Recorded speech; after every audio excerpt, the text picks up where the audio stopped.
Assalamualaikum warahmatullahi wabarakatuh. Perkenalkan, nama saya Muhammad Al-Kafi dengan NIM 24087346 dari Departemen Kepelatihan Olahraga Fakultas Ilmu Keolahragaan.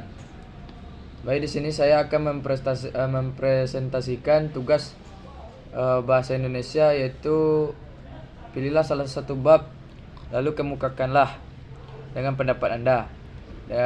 Dan saya memilih bab 1 yang berjudul Sejarah Pertumbuhan, Kedudukan, dan Fungsi Bahasa Indonesia. Pendahuluan. Yang pertama, bahasa Indonesia ini merupakan identitas bangsa dan alat komunikasi utama di Indonesia. Memiliki sejarah panjang, sejak masa penjajahan hingga era modern. Yang ketiga, kedudukan dan fungsinya terus berkembang sesuai kebutuhan masyarakat.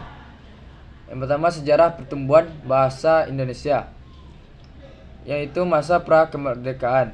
Akar dari bahasa Melayu abad ke-7 digunakan sebagai bahasa perdagangan di Asia Tenggara.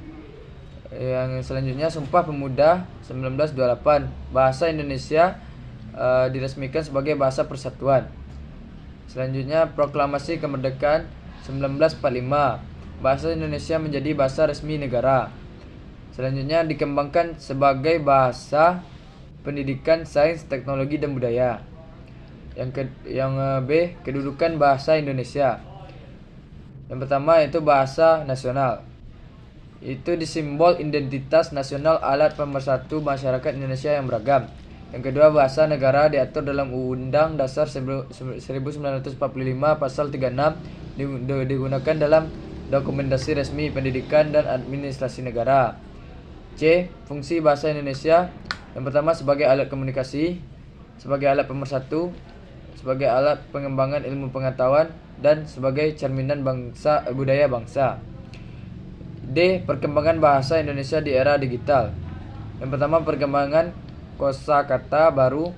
Yang kedua, penggunaan dalam media sosial, teknologi, dan C. Yang ketiga, tantangan menjaga keseragaman dan kelestarian. Baik, bahasa Indonesia ini adalah warisan budaya yang harus dijaga dan dikembangkan. Sebagai generasi muda, penting untuk menggunakan bahasa Indonesia secara baik dan benar. Mari kita lestarikan bahasa Indonesia ini sebagai identitas bangsa. Baik, cukup presentasi dari saya. Jika ada salah kata, saya mohon maaf. Saya sudahi dengan Assalamualaikum warahmatullahi wabarakatuh.